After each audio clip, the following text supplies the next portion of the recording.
Einar Tanger joins me now from Beijing. He's a political and economic affairs commentator. Einar, thank you very much for your time. Now, China has accused the US of double standards with this law. Why so? Well, quite frankly, I mean, the U.S. has plenty of skeletons in its closet, but I think the real issue here is that they're asking companies to prove guilty until proven innocence. And at essence, anything coming from China is going to have to show that it, quote, it has no connection to Xinjiang. Now, obviously, China disputes all of these allegations that there's some sort of genocide, forced labor, all of this stuff. And they have good reason to question. Apple and also Coca-Cola have also done their own investigations. They've been in China a long time, and they've said there are no indications that any of this stuff is happening. Now, China supplies 20% of the world's cotton, and more than 80% of that comes from Xinjiang. How is this law going to impact not just consumers, but also China's economy?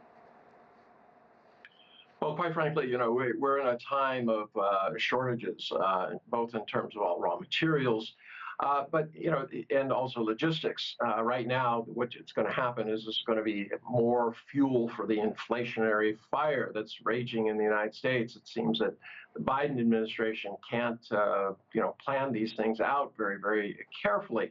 I mean, everything about it, lack of resources, unclear standards. These are really kind of driving businesses crazy. In terms of Xinjiang, cotton is one of those things that's kind of like oil. If it's not going to one place, it's going to another. So you'll see companies that are dealing with the U.S. are going to buy cotton from India, but those companies that are dealing elsewhere will buy Chinese cotton. It might have an impact in terms of the price of Chinese cotton, but it's not going to be for long because, right now the amount of cotton that is grown is sufficient to supply the world.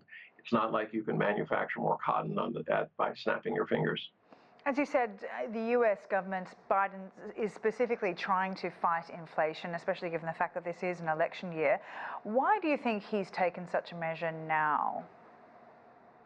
Well, he didn't take it now. I mean, this law was passed at the end of last year.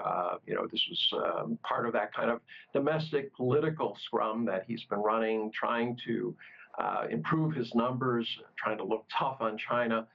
But, a lot of these things are not working out the way that he has planned. I mean, you start looking at these summits in Asia with ASEAN, with the Quad, with South America. Once again, it seems kind of half-baked. He goes in, says we should all get together. I have a big plan, but the plan is always in progress, never seems to come to fruition. And that you see that clearly with this policy.